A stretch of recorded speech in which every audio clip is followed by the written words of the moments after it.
चलिए Doppler effect पर और क्वेश्चन करते हैं, जिसमें हमारे पास नेक्स्ट क्वेश्चन है, हमें दिया हुआ है कि इस डायग्राम में प्रेक्षक द्वारा सुनी गई ध्वनि की आवृत्ति दिए गए चित्र में ज्ञात करो। हमारे पास एक कोई कार है जो कि 120 किलोमीटर पर आवर की स्पीड से चल रही है। यहां से ये दूरी 30 है, प्रेक्षक की दूरी 40 है ना, सॉरी प्रेक्षक की दूरी यहां से यहां तक ये दूरी है, ये 30 है, ये 40 दे रखी, तो ये 50 हो जाएगी। ठीक, खैर इसकी फ्रीक्वेंसी 640 हर्ट्ज दे रखी है और ध्वनि का वेग 340 मीटर पर सेकंड दे दिया।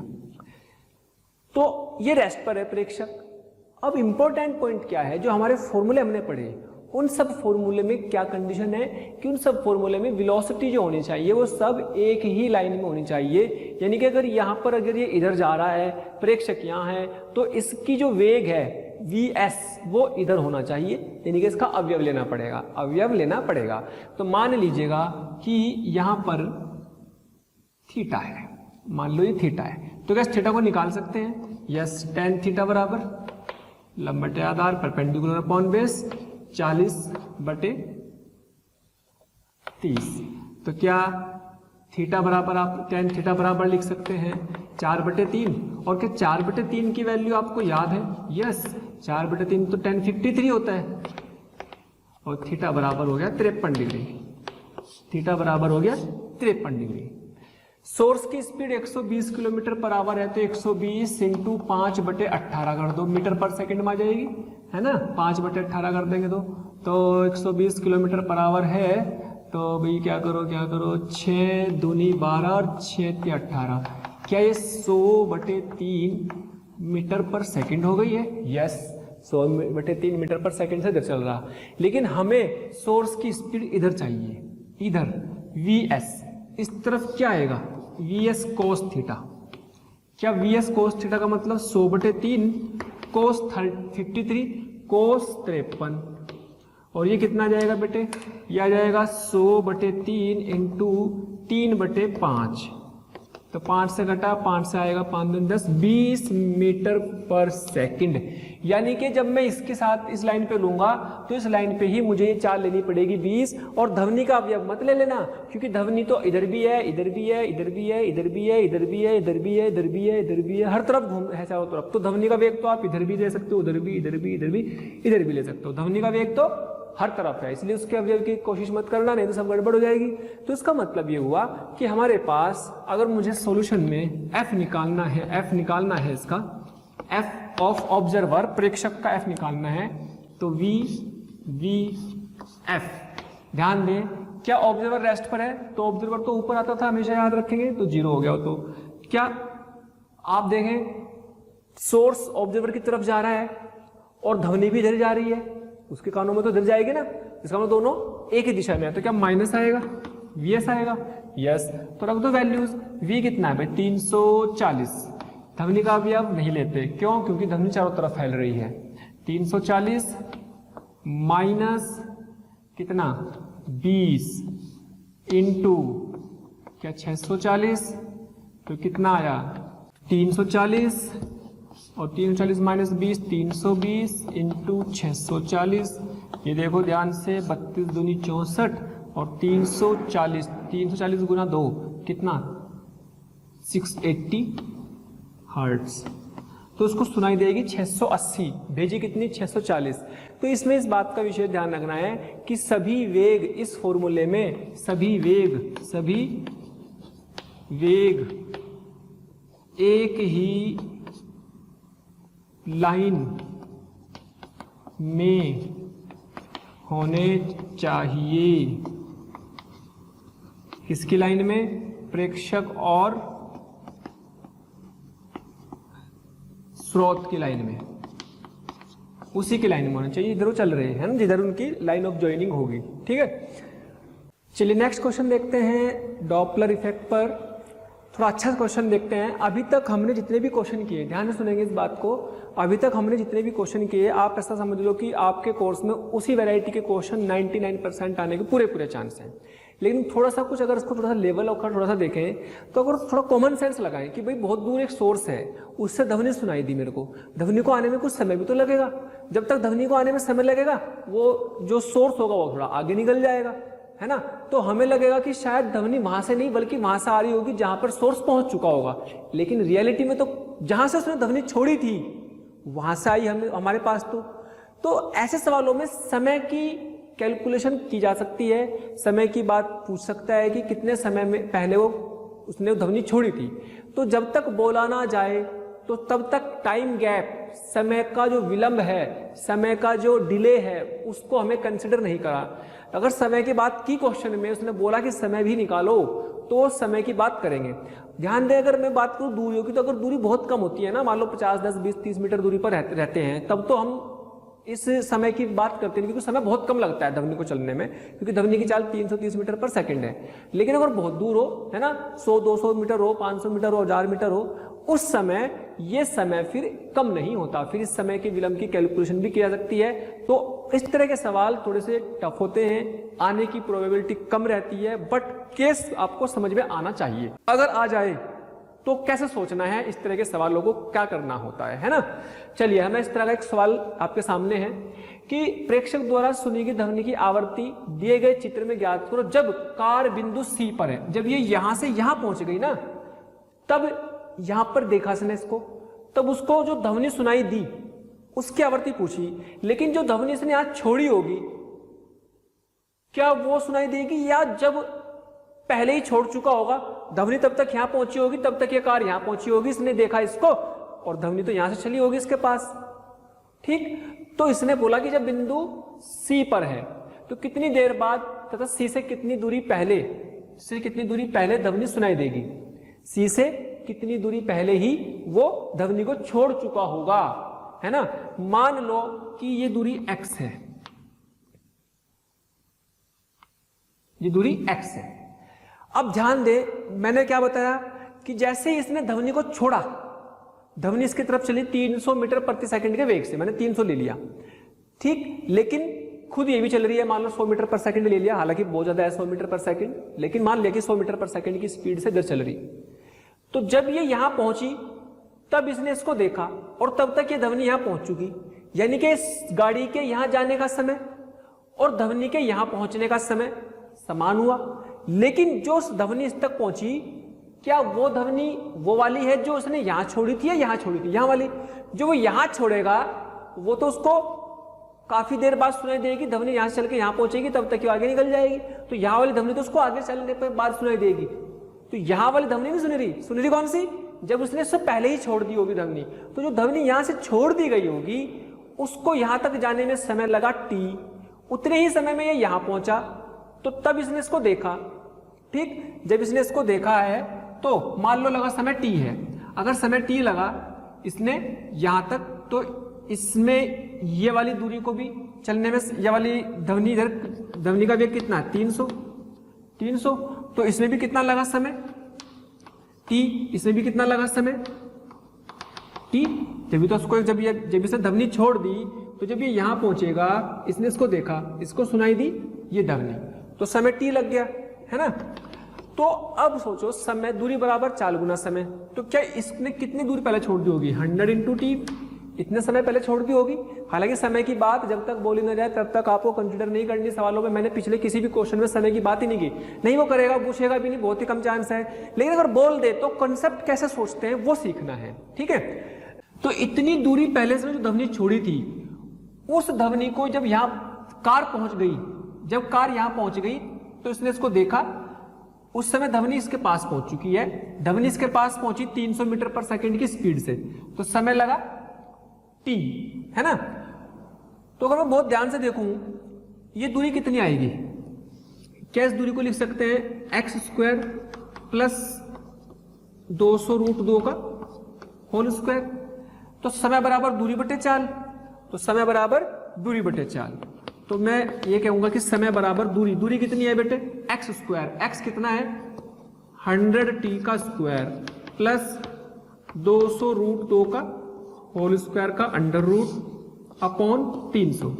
इसको इधर ले जाओ, दोनों तरफ का स्क्वायर कर लो, तो 9 और 2 जीरो 90,000 हो जाएगा टी स्क्वायर, इसका जाएगा 10,000 टी स्क्वायर, यह आएगा 4 और दूनी 8, तो यह आ जाएगा 8,000।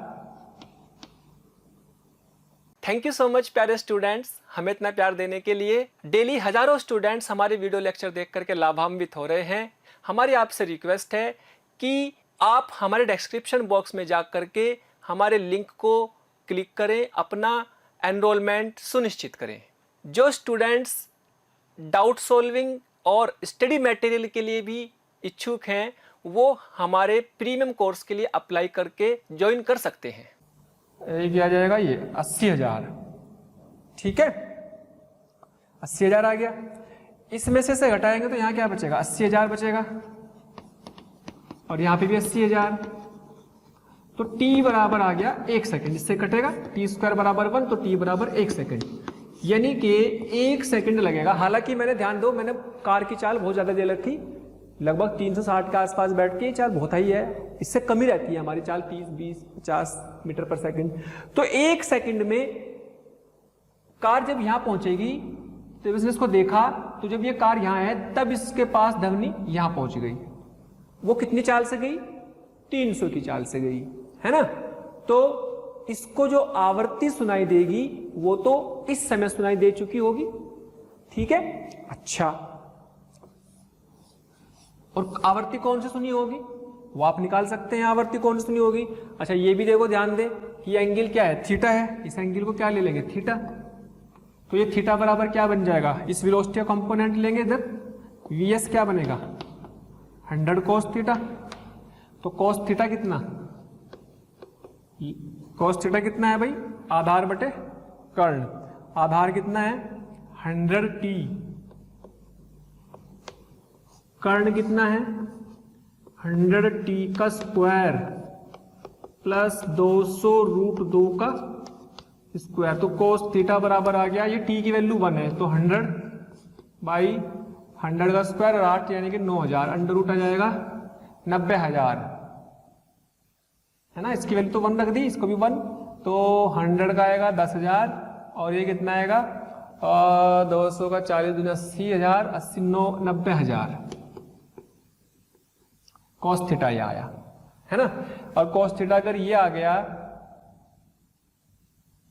तो 2 और 2 कितना जाएगा, 90,000 का मतलब 300। तो cos थीटा की वैल्यू आ गई 1/3। cos थीटा की वैल्यू कितनी आ गई भाई, 90,000 का अंडर रूट लेंगे तो कितना आएगा, 3,000 आएगा, 90,000 का अंडर रूट 3,000 आ जाएगा, और 300 आएगा, 300 100/300 क्या आएगा, 1/3। तो इसके बाद हमारे पास फ्रीक्वेंसी, मान लो इसकी फ्रीक्वेंसी दे रखी है 800 हर्ट्ज, ये हमने मान ली कि ये दी हुई है, ठीक। तो एफ क्या हो जाएगा, एफ हो जाएगा V/V और Fs सोर्स की फ्रीक्वेंसी। अच्छा, यहाँ पे क्या आएगा, प्रेक्षक की क्या है 0 है, यस। सोर्स की क्या लेंगे, इस तरफ अवयव, इस तरफ अवयव 100 cos थीटा 100/3, तो Vs ही लेंगे, और V भी इसी तरफ, धवनी का वेग भी किस तरफ ही, और स्रोत का भी इस तरफ, तो दोनों घट जाएंगे, तो V - Vs। तो रियलिटी में अगर देखा जाए तो मैं यहां पर इसको तो लिखूंगा 300, इसको भी क्या लिखूंगा 300, इसको क्या लिखूंगा 100/3, ये तो लिखूंगा। अच्छा, अब ये क्या लिखूंगा, ये मैंने दे रखी 800 हर्ट्ज, ये कितनी भी दे सकता है, मान लो दी वाली एक्चुअल सुनाई कितनी देगी, ये देगी सुनाई, तो 300 × 3 × 800 डिवाइड बाय 3 × 9 - 100 800, ये उड़ जाएगा। तो सुनाई कितनी देगी, 3 × 9 900 हर्ट्ज की आवृत्ति उसको सुनाई देगी, 900 हर्ट्ज की आवृत्ति उसको सुनाई देगी। क्लियर। तो इसमें इंपॉर्टेंट ये है कि चलो आवृत्ति तो उसी तरह निकाली, लेकिन इसमें समय को भी हमने कंसिडर किया, तो थोड़ा सा टफ वैरायटी का क्वेश्चन हो गया। तो समय की बात जब तक नहीं करनी जब तक कि बोला ना जाए। देखो 1 ही सेकंड आया है ना, अगर मैंने समय की बात इतनी ज्यादा दूरियां ले ली, 200√2 मीटर, 300 मीटर कुछ भी, तो ये दूरी कितने जाएगी, x बराबर 100 × t, दैट इज 100 × 1। तो 100 मीटर दूरी पहले ही जो से धवनी छोड़ी होगी वो उसके पास पहुंचेगी 1 सेकंड में, t बराबर 1 सेकंड में, और सुनाई देगी FO बराबर 900 हर्ट्ज। तो ये आंसर हो गया। ये आंसर आ जाएगा इसका। ठीक है, चलिए इस क्वेश्चन में ये थोड़ा सा आसान है, उसी तरीके का फॉर्मेट का क्वेश्चन है। अगर समय की बात भी की जाए तो यहां पर भी हम समय की बात करेंगे, लेकिन थोड़ा सा आसान क्वेश्चन है। क्या सवाल दिया कि प्रेक्षक द्वारा सुनी गई ध्वनि की आवृत्ति 200 हर्ट्ज है। ये 200 है तो उसको 200 सुनाई दे रही, ये 200 है तो उसको 200 ही सुनाई दे रही है। तो C से कितनी दूरी पर कार होगी? सोचो यहां से चल रहा है तो यहां से 200 तो नहीं सुनाई देगी, चाहे कहीं पर भी होगा इधर 200 तो नहीं सुनाई देगी। 200 कहां सुनाई देगी? 200 उसको कहां सुनाई देगी, ये अपना आप में एक सवाल है। ध्यान दें कि जब कार यहां पर होगी ना, यहां पर, तो इसकी ध्वनि की तो इधर लेंगे, लेकिन इसका VS इस तरफ 0 माना जाएगा लंबवत दिशा में। अगर VS 0 होगा, ध्वनि की चलो चाल आपने इधर मान भी ली V, लेकिन VS इधर होगा, चल तो धर रहा उसका अवयव, भाई मान लो VS है इस तरफ है और VS cos 90 0, तो C पर ध्वनि की चाल कितनी सुनाई देगी? C पर 200 हर्ट्ज सुनाई देगी। जब C पर होगा, C पर 200 हर्ट्ज सुनाई देगी। कैसे? देखो कैसे, मान लो एट C पर है तो FO बराबर क्या लिखेंगे? V माइनस, ये तो ऑब्जर्वर तो 0 हो गया, V माइनस VS भी तो 0 ही लेंगे, तो F कितनी? 200 हर्ट्ज। भाई जब C पर होगा तो VS भी तो यही लेंगे ना, VS की वैल्यू भी तो 0 बनेगी ना यहाँ से, इसका कंपोनेंट तो ये वाला लेंगे। तो कहने का मतलब है जब ऐसे 90 डिग्री पर जो है ना, ऐसे 90 डिग्री हो तो उसको वही आवृत्ति सुनाई देती है, तो यानी कि FO बराबर 200 हर्ट्ज ही होगा। इसको कितनी आवृत्ति सुनाई देगी? 200 हर्ट्ज। कहाँ सुनाई देगी? क्या इससे पहले सुनाई देगी, जब इससे पहले यहाँ हो या कहीं यहाँ हो? कभी ऐसे नहीं सुनाई देगी। जब बिल्कुल C पर होगा तभी इसको 200 हर्ट्ज सुनाई देगी। लेकिन 200 हर्ट्ज जो सुनाई देगी, क्या वो जिस समय यहाँ पे 200 हर्ट्ज छोड़ेगा वो तुरंत इस तक पहुंच जाएगी, या ये जब आगे निकल जाएगा उसके बाद इससे पहुंचेगी? डेफिनेटली जब इससे आगे निकल जाएगा उसके बाद इससे पहुंचेगी, क्योंकि हम टाइम को कंसिडर कर रहे हैं, टाइम गैप को। तो यही पूछा है कि कितनी C से कितनी दूरी पर कार होगी। तो C से ये मान लो इतनी दूरी पर कार पहुंच चुकी होगी x, है ना। C से इतनी दूरी पर कार पहुंच चुकी होगी जिसकी इधर कार की स्पीड दे रखी 50 मीटर पर सेकंड। लेकिन जितने समय में ये इतने यहां तक पहुंचेगी, यहां पर भी 200 हर्ट्ज की फ्रीक्वेंसी इस तक पहुंच चुकी होगी, लेकिन इस पर कितने समय में पहुंचेगी? यहाँ पे 300 मीटर पर सेकंड ले रखी, ध्वनि की चाल 300, तो 300 मीटर पर सेकंड से ध्वनि की चाल को लगने वाला समय, ये समय कितना होगा? समय बराबर दूरी बटे चाल, दूरी कितनी 600, चाल कितना 300, तो 2 सेकंड आ गया। तो समय बराबर 2 सेकंड, यानी कि ध्वनि को यहां तक पहुंचने में 2 सेकंड लग गए। लेकिन उन 2 सेकंड में यहां थोड़ी खड़ी रही कार तो चल रही 50 मीटर पर सेकंड की स्पीड से, तो 2 सेकंड में कार वहां पहुंच चुकी होगी। कार होगी तो यहां, लेकिन जब उसने ध्वनि यहां छोड़ी थी वो सुनाई देगी इसको। क्लियर?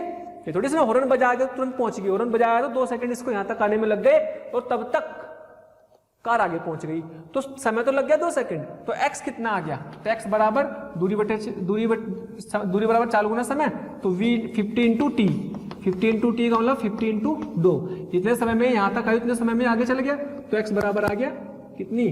50 टी। क्लियर? तो ये थोड़ा सा आसान क्वेश्चन था, तो ये आ गया 100 मीटर आगे चल चुकी होगी। तो ये अच्छा सवाल है।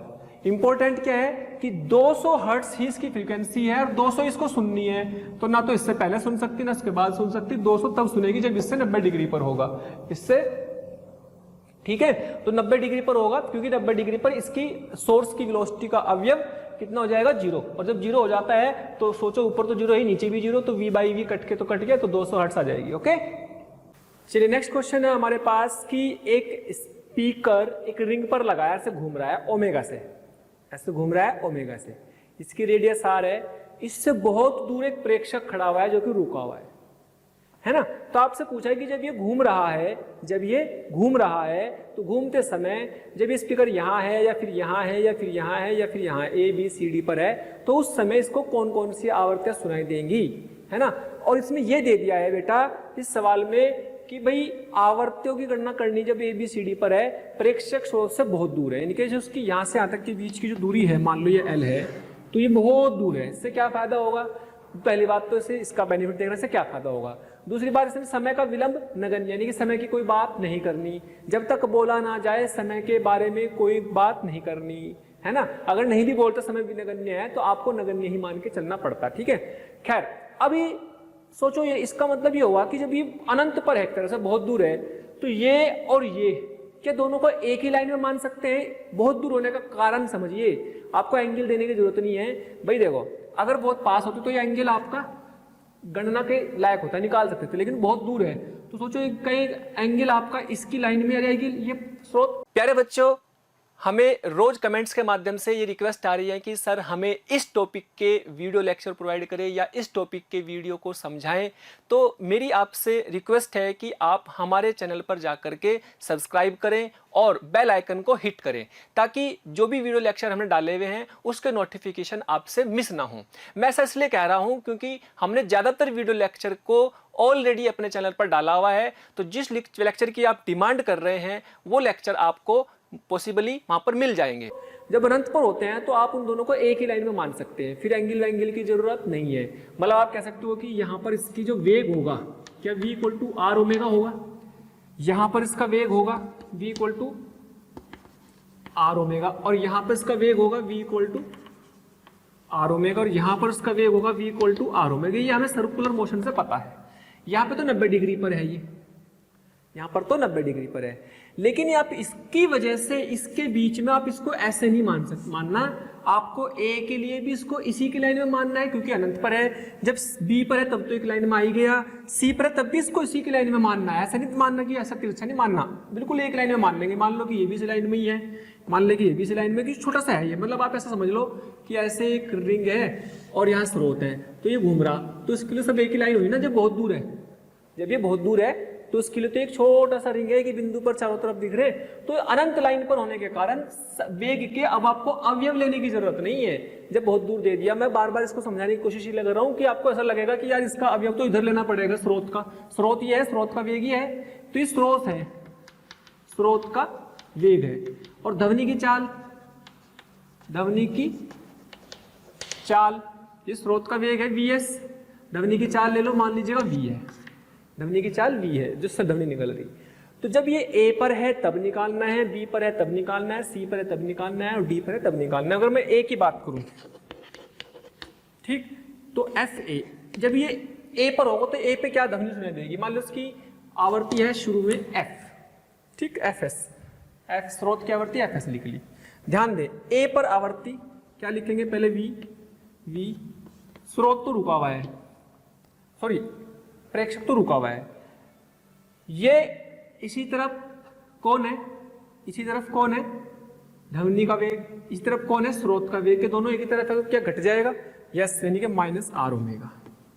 ये वी एस हुआ इंटू एफ, तो क्या आएगा? V f upon v minus r omega. अगर बहुत ध्यान से देखो तो ये ध्वनि का वेग नीचे घट रहा है, तो ये वहां से जो आवृत्ति सुनाई देगी कम सुनाई देगी। अगर मैं बात करता हूं बी की, जब ये बी पर जाएगा तो स्रोत की आवृत्ति है वीएस, वीएस इधर है, तो वीएस अगर इधर हुआ तो वीएस का इस तरफ कंपोनेंट क्या हुआ? शून्य। इधर थोड़ी भाग रहा है, इधर भाग रहा है। 90 डिग्री पर तो ये होगा ना, 90 डिग्री पर हो गया। किसी भी वेग का उसके 90 डिग्री पर अवयव शून्य होता है। अगर अवयव शून्य होता है ना, तो फिर जो इसकी आवृत्ति है, जब स्रोत यहाँ पहुंच चुका होगा, ये घूमते हुए जब यहाँ पहुंचा तो इसको जो आवृत्ति है वही पहुंचेगी तब जब ये शून्य हो गया। देखो कैसे, एफ बी वी वी, ये भी शून्य, ये भी शून्य, इंटू एफ एस, या एफ लिख लो या एफ एस लिख लो, एफ एस, तो ये आंसर आ गया एफ एस के बराबर। यानी कि स्रोत की पूरी आवृत्ति सुनाई देती है जब स्रोत और ऑब्जर्वर की वेग में 90 डिग्री का अंतर हो, ये रुक रहा है 90 डिग्री पर जा रहा हो, तो तब तो उसका इस तरफ अवयव 90 डिग्री पर शून्य हो जाएगा, क्योंकि इधर तो वेग शून्य होगा, एक्चुअल तो स्रोत का वेग इधर है। तो ये ध्यान रखने वाली बात है कि इधर इसका तो 90 डिग्री पे या किसी भी एंगल पे लेने की जरूरत नहीं है। क्यों? क्योंकि बहुत दूर दे दीजिए, बहुत दूर देंगे तो एक ही लाइन मान लेंगे भाई, ठीक है। ये बड़े इंपॉर्टेंट है और बहुत इंपॉर्टेंट क्वेश्चन है। अब इसकी बात करें, क्या ये वेग और ये वाला भी एक ही लाइन में मान सकते हैं? क्योंकि अनंत पर है, बहुत दूर है। लेकिन इस बार क्या होगा? ये दूर जा रहा, ये दूर जा रहा, तो एफ सी पर जब देखेंगे तो वी और बेटे एफ एस, तो प्लस आर ओमेगा। स्रोत का वेग तो इधर जा रहा ना, दूर जा रहा, और ध्वनि का वेग इधर ही रहेगा, ध्वनि का वेग तो इधर ही रहेगा, ये ध्वनि तो इधर ही रहेगी भाई, ध्वनि तो प्रेक्षक की तरफ रखेंगे हमेशा, चूंकि चारों तरफ फैल रही हो। तो जब चारों तरफ फैल रही तो वही लेंगे जो प्रेक्षक की तरफ है। तो ध्वनि तो उधर ही है, लेकिन ये तो उसके उल्टा हो गया। यस, FC आ गया। अगर मैं बात करता हूँ FD की, FD, तो FD क्या होगा, फिर से 90 डिग्री आ गया। तो इस तरफ VS कितना आ जाएगा, VS इधर है, लेकिन इस तरफ क्या आएगा, VS 0। तो क्या आएगा, V-0 और V-0 इंटू FS, तो फिर से FS आ जाएगा। तो कहने का मतलब ये हुआ कि जो आवृत्ति थी सबसे ज्यादा कौन सी हुई, सबसे ज्यादा आवृत्ति आ गई कौन सी, ये वाली। तो सबसे ज्यादा तो ये वाली आ गई मैक्सिमम, तो इसकी आवृत्ति तो बढ़ गई ना, FA is greater then FS। तो एक्चुअल में अगर बोले कि अधिकतम आवृत्ति कहाँ मिलेगी, अधिकतम आवृत्ति FA मैक्स है। और न्यूनतम आवृत्ति कहाँ मिलेगी, न्यूनतम आवृत्ति देखो ध्यान से, ये FC भी कम है, तो FC मिनिमम आ गई, और उनके बीच में एक्चुअल आवृत्ति है इसकी, ये वाली F। तो यहाँ पे तो FS मिलेगी, यहाँ से मिलेगी मैक्सिमम आवृत्ति इसको, और यहाँ से मिलेगी मिनिमम आवृत्ति, इधर से मिलेगी मिनिमम आवृत्ति, ठीक है। यहाँ से भी FS ही मिलेगी। तो कभी कभी मैक्सिमम और मिनिमम आवृत्ति भी सवाल में पूछ सकता है, अच्छा सवाल है। इस तरह के सवालों को करने के लिए आपको पहले दे देगा कि दूरी बहुत ज्यादा है और समय की बात तब तक करनी नहीं। मेरे से मैंने इससे पहले वाले सवाल में करा टाइम लैग कि समय की गणना करो, लेकिन समय की गणना करने के चांसेस लगभग बहुत ही कम है। ऐसा समझ लो कि आपके लेवल पर अभी आने के चांस है ही नहीं, ठीक है। तो अगर समय की गणना भी नहीं की और हमने जो है बहुत दूर माना हुआ है, तो हमें सब ये भी और ये भी एक ही लाइन में मानना, ये और ये भी एक ही लाइन में है, ये और ये भी एक लाइन में मानना, ये और ये भी एक लाइन में मानना, बिल्कुल एक लाइन में। एक लाइन में मानने से क्या होगा, किसी एंगल पर नहीं देखेंगे, ऐसे नहीं देखेंगे किसी एंगल पर है, अवयव लेने की भी जरूरत नहीं होगी, क्योंकि अभी अपना एक लाइन में मान लेंगे। ओके, ठीक है। अच्छा, अब इसमें इंपॉर्टेंट है कि भाई अधिकतम ध्वनि आप इससे पता लग जाएगा, यहाँ अधिकतम, यहाँ न्यूनतम, यहाँ सिंपल वही जो पहले की, यहाँ भी वही। यानी कि जब स्रोत की वेग 90 डिग्री पर हो लाइन ज्वाइनिंग के, तो हमेशा वही आवृत्ति मिलती है जितनी वो जनरेट कर रहा होता है। जैसे इससे पहले सवाल में हमने किया था कि भाई 200 हर्ट्ज की आवृत्ति सी पर मिल रही थी वहां, तो 200 हर्ट्ज की आवृत्ति सी पर इसलिए मिलती क्योंकि 200 हर्ट्ज पर गाड़ी का वेग और प्रेक्षक के बीच में 90 डिग्री का एंगल आ चुका था, है ना। तो इस तरीके से हमें इस आवृत्ति को निकाल सकते हैं। ओके,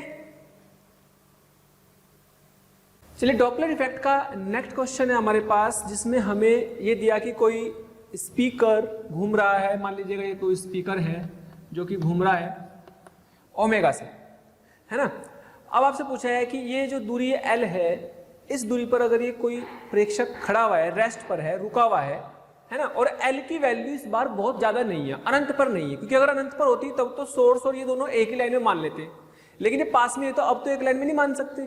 अब एक लाइन में नहीं मान सकते तो आपको जब वो एक लाइन में होंगे तभी आपको फॉर्मूला लगाना है या फिर कंपोनेंट लेना पड़ता था। तो यहाँ पे क्या होगा, ये पूछा मैक्सिमम और मिनिमम फ्रीक्वेंसी ज्ञात करनी है तथा प्रेक्षक जब प्रेक्षक सुनेगा उस फ्रीक्वेंसी को तो उस समय वो कितना कोण घूम चुका होगा, यानी कि टाइम लैग भी करना है, जो टाइम का गैप आएगा वो भी हमें कंसिडर करके चलना है। ओके, अच्छा इसमें देखो, जैसे मान लीजिएगा ये स्रोत है और यहाँ पर ये स्रोत है और ये ऑब्जर्वर है। जब आपके पास VS और V ऐसे होंगे, ये रुका हुआ होगा, तब आप इसकी एक लाइन में मानते हो। तो यहाँ पर तो ये एक लाइन में नहीं मान सकते, अब इसको ये इसकी स्पीड यहाँ पर इस तरफ है, लेकिन जब ये कहीं यहाँ पर होगा टेंजेंशियल, इसकी स्पर्श रेखा के अलोंग, जब ये इसकी स्पर्श रेखा की दिशा में होगा उस समय VS की दिशा, V की दिशा तो हमेशा मानेंगे, इसमें ध्वनि की वेग की दिशा तो हमेशा प्रेक्षक की तरफ मानेंगे, लेकिन VS स्रोत की दिशा अब बिल्कुल प्रेक्षक की तरफ हो जाएगी। तो जिस समय प्रेक्षक और स्रोत एक लाइन में होंगे वो स्पर्श रेखा वाला बिंदु होगा और यहाँ पे जो फ्रीक्वेंसी मिलेगी अधिकतम मिलेगी। वैसे ही जब ये जाता हुआ उसकी स्पर्श रेखा के अलोंग होगा तो मिनिमम फ्रीक्वेंसी यहाँ सुनाई देगी। ठीक है, तो मैक्सिमम के लिए देख लेते हैं, वैसे ही मिनिमम के लिए लिख लेंगे। लेकिन ध्यान दें कि इस बार दूरी हमारे पास कैसी है, बहुत ज्यादा दूर नहीं है, इसलिए वो एक लाइन में नहीं मान सकते। लेकिन ये भी है कि जब ये यहां से चलेगा, जो उसने फ्रीक्वेंसी यहां पर छोड़ी होगी तो उसको जाने में कुछ समय लगेगा, ध्वनि की स्पीड से चलेगी वो, लेकिन उतने ही समय में ये घूम जाएगा आगे। मान लो वो समय t है, मान लिया वो समय t है, तो t समय में Vs की स्पीड से ये तो इतनी दूरी घूम जाएगा, दूरी बराबर 4 गुना समय Vs इंटू t, इतना घूम चुका, रेडियस आर है, और इतने ही समय में यहां से ये फ्रीक्वेंसी यहां तक पहुंची जो मैक्सिमम थी। जिस समय इसको यहां सुनाई दी उस समय सोर्स यहां पहुंच चुका है, जिस छोड़ी यहां पर थी, लेकिन जब ये यहां पहुंची तो सोर्स को यहां पर सुनाई दी, है ना। अच्छा, अब हमसे पूछा है कि ये फ्रीक्वेंसी कितनी होगी मैक्सिमम मिनिमम, वो तो आसानी से निकाल देंगे क्योंकि यहाँ पर वीएस की वैल्यू आर ओमेगा लिख लेंगे, यहाँ पे भी वीएस की वैल्यू आर ओमेगा लिख लेंगे, तो वो तो निकल जाएगी। लेकिन आपसे एंगल पूछा कि उसमें कितना कोण घूम चुका होगा। तो देखो सीधी सी बात है, आपको अगर आपको हमारे वीडियो लेक्चर्स पसंद आ रहे हैं तो प्लीज़ लाइक और शेयर करना ना भूलें। इससे आपके साथी, आपके जो ज़रूरतमंद दोस्त और विद्यार्थी हैं उन तक भी ये वीडियो लेक्चर पहुंच जाएंगे ताकि वो भी इससे लाभान्वित हो सकें। और अभी मैं यही कहना चाहूँगा कि आपका इतना प्यार और इतना स्नेह देखकर हमारी मोशन की पूरी टीम बहुत मोटिवेटेड है, और आपके इस प्यार के कारण, इस मोटिवेशन से ही हम और अच्छे से अच्छे कंटेंट आपको प्रोवाइड करते रहेंगे। आपको क्या करना है, एफ मैक्स निकालना है। चलिए एफ मैक्स बराबर, तो एफ मैक्स बराबर वी, दिस इज 0। अब यहां पर वी भी इस तरफ, वी एस भी इस तरफ, दोनों एक ही तरफ जा रहे, है ना। तो इसका मतलब v minus v s into f, तो v into f upon v minus r omega, और this frequency is f max is greater than f. ज्यादा सुनाई देगी तो दिख ही रहा क्योंकि नीचे की वैल्यू कम हो गई है, ज्यादा आएगी, है ना। ऐसे एफ मिनिमम लिखेंगे अगर v into f upon v, जब ये यहां पर आ रहा होगा तो vs इधर होगा, vs इधर, और ध्वनि का वेग उधर होगा। ध्वनि का वेग तो हमेशा प्रेक्षक की तरफ ही रखना, लेकिन स्रोत इधर जा रहा होगा, तो एक दूसरे के विपरीत है, तो plus vs that is vf upon v plus r omega. ज्यादा से डिवाइड हो गया तो ये कम होगी, यानी कि हम कह सकते हैं एफ मिनिमम है और लेस देन एफ भी है, ठीक। और इससे कम, इसके बाद ये और कम हो जाएगी, है ना, मिनिमम है, इसके बाद ये अलग होगी। तो कहने का मतलब ये होगा कि मैक्सिमम मिनिमम फ्रीक्वेंसी तो निकाल ली, लेकिन क्या ये फ्रीक्वेंसी इसको उसी समय सुनाई देगी जिस समय छोड़ी थी? नहीं। तो ध्यान दें, जितने समय में ये यहां से यहां आएगा उतने समय में दूरी चल जाएगा वी एस इंटू टी, और एंगल घूम जाएगा अल्फा, तो ये अल्फा भी बता देंगे। और स्पीड, ध्वनि की स्पीड से चल रही थी वो आवर्ती, जो जितनी भी चाल चल रही थी वो ऊर्जा या ध्वनि तरंग, तो टी समय में चली गई दूरी कितनी हो जाएगी? वी टी, चाल बराबर दूरी बराबर चाल गुना समय, वी इंटू टी, और पाइथागोरस से निकाल लो l square minus r square के बराबर। तो मैं कह सकता हूं यहां से कि टी बराबर आ गया v upon under root of l square minus r square, यह जाएगा। अब इतने समय में अल्फा निकालना, अल्फा का है कोण, कोण बराबर चाप बटे त्रिज्या, आर्क बटे रेडियस, आर्क बटे रेडियस, चाप कितनी है v s into t, radius arc, तो वी एस मतलब r omega upon r, t कितना है, टी हो गया कितना v upon l square minus r square, ये कट जाएगा इससे, ठीक है। तो v omega upon under root of l square minus r square, इतना कोण ये घूम जाएगा, ठीक है। चलिए इस क्वेश्चन में हमारे पास दो स्प्रिंग ब्लॉक दिए हुए हैं सिस्टम, जो कि एसएचएम भी करेंगे। एक स्प्रिंग ब्लॉक सिस्टम है, हम जानते हैं कि स्प्रिंग ब्लॉक सिस्टम एसएचएम करते हैं, सरलावर्त गति करते हैं। तो यहाँ पे एक स्रोत रखा ध्वनि का, जिसे सोर्स बोला एस ए पर, और बी पर एक डिटेक्टर बोला जो कि ध्वनि को डिटेक्ट करता है, उसको आइडेंटिफाई करता है, यानी कि एक तरह का ये क्या है, ऑब्जर्वर है, प्रेक्षक है ना। तो ये बोला गया कि जब ए और ये जो ध्वनि स्रोत है ये 300 हर्ट्ज की आवृत्ति को उत्पन्न करता है और ये इसको डिटेक्ट करता है। अगर ये रुके हुए हैं तो 300 की उत्पन्न करेगा, 300 के सुनेगा, क्लियर। लेकिन ये बोला है कि ये दोनों भी एसएचएम कर रहे हैं और दोनों की एसएचएम की आवृत्ति कितनी, 2 हर्ट्ज, 2 हर्ट्ज इसकी, 2 हर्ट्ज इसकी। तो ये कह रहा है कि प्रारंभ में दोनों को एक दूसरे की तरफ, एक दूसरे की ओर 1 मीटर विस्थापित किया जाता है। एक दूसरे की तरफ कितना, 1 मीटर विस्थापित किया, यानी कि इसको भी यहां से खींचा इधर, इसको भी यहां से खींचा इधर, 1-1 मीटर। और जब दोनों को 1 मीटर खींच करके छोड़ दिया तो ये क्या करने लगे, सरलावर्त गति, ऐसे ऐसे सरलावर्त गति करेंगे। तो ये पूछा है, तो क्या था, तो डिटेक्टर द्वारा सुनी गई एफ मैक्स तथा एफ मिनिमम ज्ञात कीजिए। अब देखो एफ मैक्स और एफ मिनिमम कब होगी? मैक्सिमम कब होगी? जब दोनों एक दूसरे की तरफ आ रहे होंगे तब मैक्सिमम आएगी, ठीक है। और मिनिमम कब होगी? जब एक दूसरे से दूर जा रहे होंगे। क्लियर? जब एक दूसरे की तरफ आएंगे तो मैक्सिमम, और जब एक दूसरे की तरफ जाएंगे तो मिनिमम, है ना। और मैक्सिमम और मिनिमम के साथ साथ ही जब इनके वेग भी मैक्सिमम होंगे, इनके वेग अधिकतम होंगे, है ना। किनके? ए का, इसका स्रोत का वेग और डिटेक्टर का वेग भी जब अधिकतम होगा। कहां पर होगा अधिकतम वो वेग? जब वो अपनी मीन पोजीशन, माध्य अवस्था पर होंगे। उस समय पर हमें इनके क्या निकालने हैं, मतलब जब ये एसएचएम कर रहे हैं, मान लीजिएगा ऐसा पार्टिकल ही है, एसएचएम ही कर रहा है, ये भी कर रहा है, ये इसकी माध्य अवस्था है। तो जब ये यहाँ पर एक दूसरे से दूर जा रहे होंगे, पास आ रहे होंगे मीन पोजीशन, तो यहाँ पर ए ओमेगा हो जाएगा।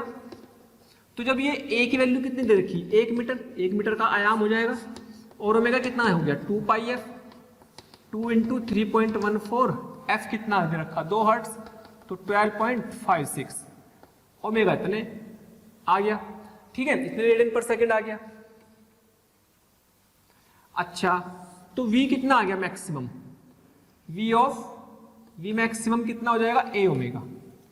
तो ए ओमेगा इसकी होगी, ए ओमेगा इसकी होगी, लेकिन जब पास में आ रहे होंगे तो सबसे ज्यादा ध्वनि सुनाई देगी, और जब दूर जा रहे होंगे तो सबसे कम सुनाई देगी, है ना। ए ओमेगा कितना आ जाएगा भाई? ए की वैल्यू 1, ओमेगा की वैल्यू 12.56, तो यानी कि v आ गया 12.56 मीटर पर सेकेंड। तो जब एफ मैक्स की बात की जाएगी, एफ मैक्स बराबर क्या होगा? v, यहां पे भी v। अच्छा, ध्वनि की चाल 330 ले लो, ध्वनि की चाल, ध्वनि की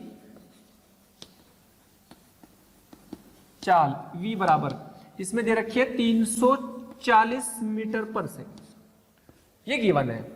अच्छा, अब वी एफ देखो मैक्सिमम करना, तो नीचे की चीज कम होनी चाहिए और ऊपर की ज्यादा। ऐसा कब होगा? ऐसा कभी होगा जब दोनों एक दूसरे की तरफ आ रहे हों।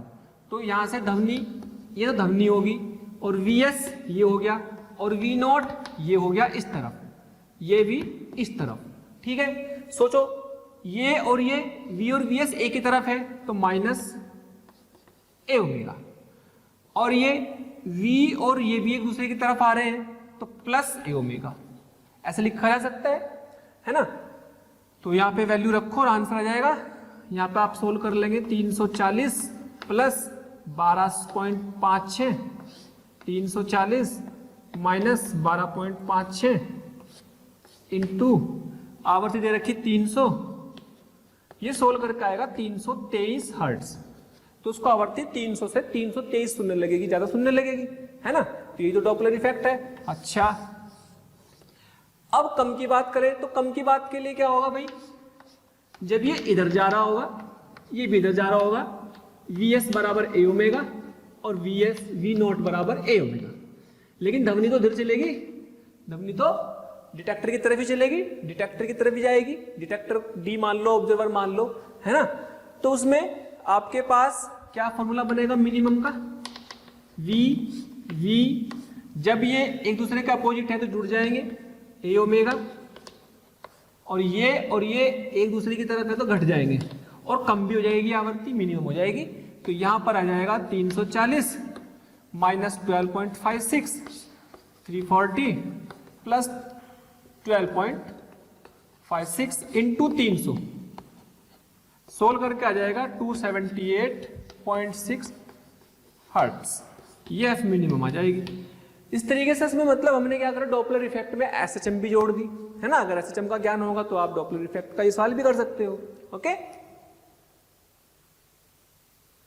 चलिए नेक्स्ट क्वेश्चन फिर देखते हैं इस तरह का ही, जो कि एसएचएम से भी रिलेटेड है और अपना डॉपलर इफेक्ट से भी रिलेटेड है। इसमें अच्छी बात है ना, तो कोई टाइम लैग कंसिडर करना है, टाइम का कोई कंसिडरेशन, थोड़ा सा आसान क्वेश्चन है, टाइम लैग नहीं कंसिडर करना कहीं पर भी, और बहुत दूरी पर है तो इसका मतलब कोई एंगल का कंपोनेंट भी नहीं लेना, सबके सब एक ही लाइन में मान सकते हैं, क्योंकि बहुत दूर है। अनंत पर मान लो ये डिटेक्टर, ये सोर्स है जो कि घूम रहा है 10 रेडियन पर सेकंड से। पहले क्वेश्चन को समझेंगे, एक सोर्स इस पे घूम रहा है 10 रेडियन पर सेकंड पर, रेडियस 3 मीटर है इसकी, ठीक।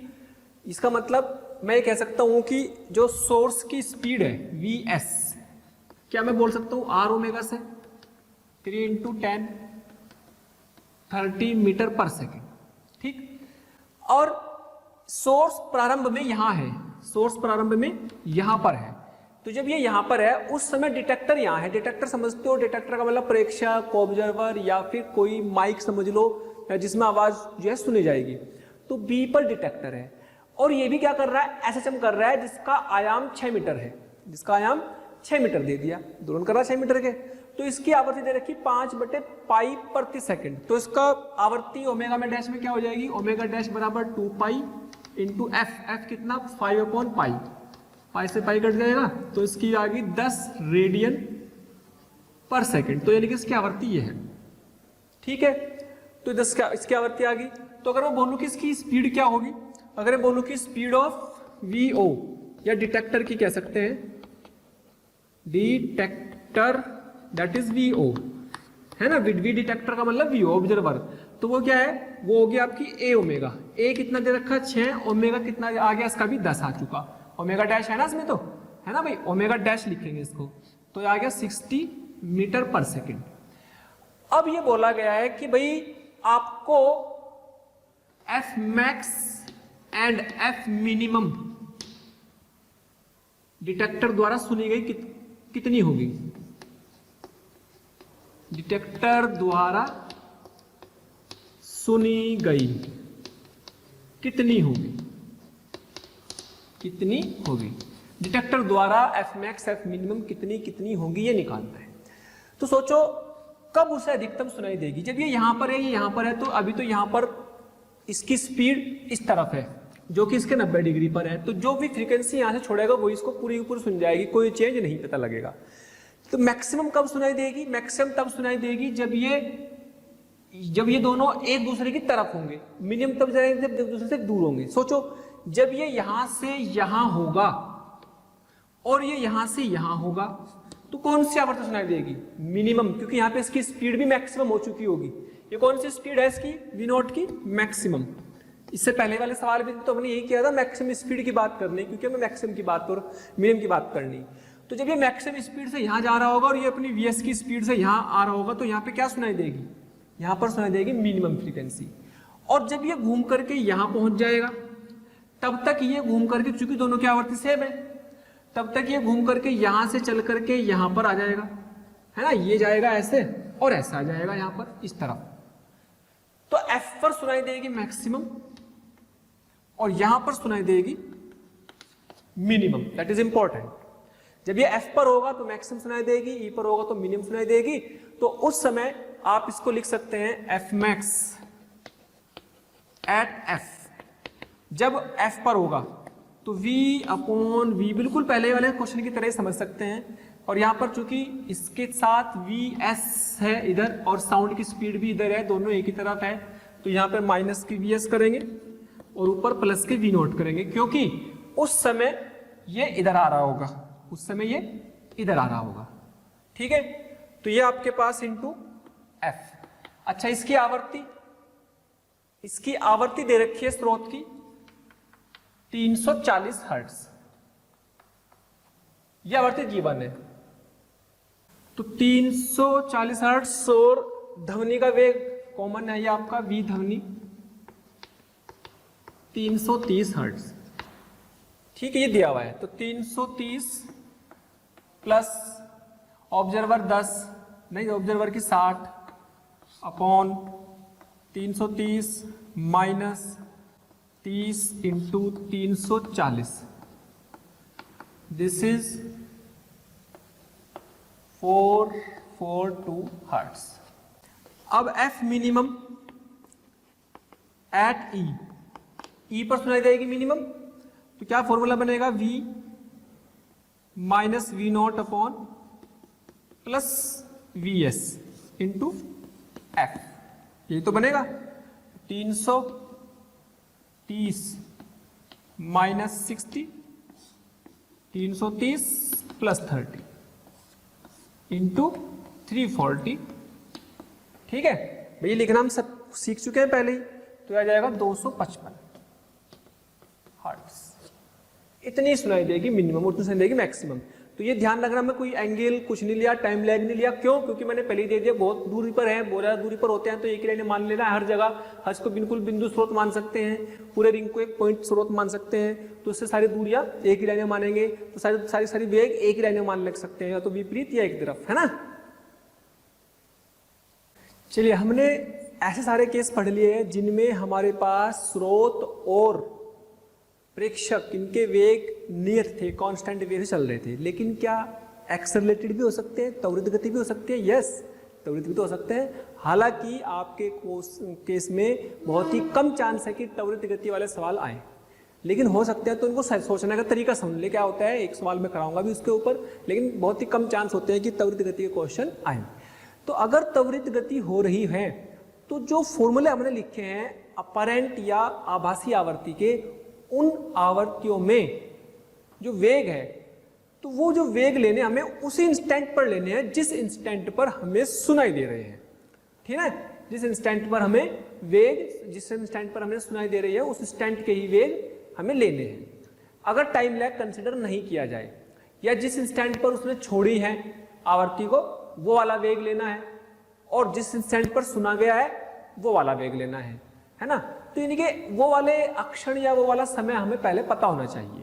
ठीक, तो यानी कि त्वरित गति में हमें जो वेग लेने हैं, अगर मैं टाइम लैग कंसिडर ना करूं तो उसी क्षण के वेग लेने हैं जिस क्षण पर हमें आवर्ती छोड़ी और सुनी गई। क्योंकि अगर टाइम लैग कंसिडर करेंगे, टाइम का गैप भी कंसिडर करेंगे, तो छोड़ने वाला समय और सुनने वाला समय अलग अलग होता है ना। तो लेकिन वो भी फिर हमें त्वरित गति के हिसाब से गति के समीकरण लगा और सोल्व कर लो, उसमें कोई मुश्किल काम नहीं होता। तो मैं इन शॉर्ट में आपसे बोलूंगा कि भाई वेग आपके उसी इंस्टेंट पर लेने हैं जिस इंस्टेंट पर आपसे सवाल में पूछा गया है। ठीक है, तो इतना सा अंतर है। तो मैं एक एग्जांपल समझा देता हूं कि सारे फॉर्मूले बिल्कुल वैलिड होंगे, लेकिन वेग हमें वो वाले लेने हैं जिस इंस्टेंट पर आपसे बात की जा रही है, जहां पर आपसे पूछा गया है, तो वो समय भी निकालना पड़ेगा। अब देखो, इस सवाल में बोला कि एक स्पीकर है जिसको मैं ड्रॉप कर दिया 20 मीटर की ऊंचाई से, 20 मीटर की ऊंचाई से हमने इसको ड्रॉप कर दिया, और उसकी आवृत्ति 700 हर्ट्ज है। जितनी आवृत्ति की ध्वनि सुनाई दे रहा है, ध्वनि का चाल 330 मीटर पर सेकंड ले लिया। ध्वनि स्रोत के जमीन से टकराने से पहले प्रेक्षक ओ, ये है प्रेक्षक ओ, द्वारा सुनी गई आवृत्ति ज्ञात करो। अब जब ये यहां पर पहुंच जाएगा, जब ये यहां पर पहुंच जाएगा, तो क्या यहां पर आते आते इसका कुछ वेग हो चुका होगा, ये स्रोत का वेग होगा। क्या ये v s equal to u plus a t के हिसाब से, जी टी के हिसाब से कह सकते हैं, तो यू 0 जी इंटू टी। लेकिन यहां से यहां तक आने में कितना समय लगा ये तो नहीं पता हमें। यहां से यहां तक आने में स्रोत का वेग ये होगा, यहां तक आने में, और प्रेक्षक ये है, तो ध्वनि का वेग ऊपर ही रहेगा, ध्वनि तो ऊपर ही रहेगी, तो ध्वनि ऊपर ही रहेगी, और इसको यहां तक आने में जो समय लगा वो हम निकाल सकते हैं, है ना। सोचो u बराबर 0 से गिराया, इसका वेग तो हम निकाल लेंगे, लेकिन चूंकि हाइट दे रखी, क्या इस समय निकालना कोई मुश्किल काम है? क्या समय को हम ऐसे भी निकाल सकते थे, 2h by ji, 2h by जी, तो 2 इंटू एच कितना 20 मीटर और जी कितना 10, इससे ले लेंगे, ये कितना आ गया 2 सेकंड, 2 सेकंड आ गया ये, है ना। यानी कि 2 सेकंड लगे इसको यहां तक आने में, तो स्रोत का वेग कितना आ गया 10 इंटू 2 दैट इज 20 मीटर पर सेकंड। और इसकी दिशा किधर है, नीचे की तरफ है, ध्वनि तो ऊपर जाएगी, ये ध्वनि है, ये ध्वनि है, जब ये नीचे गिर रहा है ध्वनि तो उसके पास ही पहुंचेगी, ध्वनि इसको सुनाई देगी कुछ और। तो हमें जब ये यहाँ पर गिरा तो उसमें 2 सेकंड में पहुंचा, तो 2 सेकंड पे इसका वेग निकाल लिया। तो ये मैं बताना चाह रहा हूं कि उसी समय पे वेग निकाल लो जिस समय पे स्रोत जहां पर है। ठीक है, तो ये वेग निकाल लिया। अगर मैंने टाइम लैग नहीं कंसिडर किया, क्योंकि 20 मीटर बहुत ज्यादा दूरी नहीं है, तो टाइम लैग की जरूरत नहीं पड़ेगी। टाइम लैग कहाँ होगा कहाँ नहीं, ये डिपेंड करता है डेटा पर, कि डेटा कितना है। सोचो 20 मीटर के लिए क्या टाइम लैग लगेगा, इतनी फास्ट स्पीड चलती है ध्वनि। तो अब बात करते हैं कि भाई फिर फॉर्मूला क्या लगेगा हमारे पास, तो फॉर्मूला लग जाएगा F इक्वल टू F जितनी भी सुनाई देगी एफ ओ बराबर V अपॉन टी, तो रेस्ट पर ही है, ये रेस्ट पर है, तो भाई ये V plus v S, V plus v S कैसे जाएगा, ये स्रोत इधर ये इस तरफ विपरीत है ना, तो प्लस वी एस आ जाएगा इंटू एफ। तो ये ऑब्जर्वर को सुनाई देगी, ये 330 है, 330 प्लस 20 इंटू एफ कितना है 700, तो एफ बराबर 330 700 डिवाइड बाय 350, ये 2 बार कट जाएगा, तो ये एफ आ जाएगा 660 हर्ट्ज, तो इतनी सुनाई देगी। ठीक, तो ये भी हो सकता है कि भाई ये भी चल रहा हो, ये भी ऊपर जा रहा हो, ये भी छोड़ दे, तब भी हो सकता है। तो उस समय फिर आपको उसी के हिसाब से सवाल करना है, तो उसी लेवल का बढ़ जाएगा, है ना। लेकिन त्वरण वाले जो क्वेश्चन है उनके चांसेस बहुत कम होते हैं, बट अगर आ जाए तो कोई मुश्किल नहीं है। जिस समय पूछा उसी समय पर आप त्वरण का यूज करके वेग निकाल लो और वेग को यूज कर लो इन फॉर्मूलों में। ओके,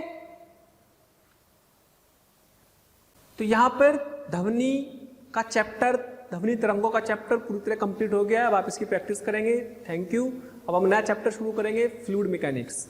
तो प्यारे बच्चों, अगर आप चाहते हैं कि आपको किसी भी टॉपिक के लाइव डिस्कशन, वीडियो लेक्चर या स्टडी मटेरियल की जरूरत है, तो कृपया आप हमें इस नंबर पर कॉल कर सकते हैं 18002121 799 18002121 799।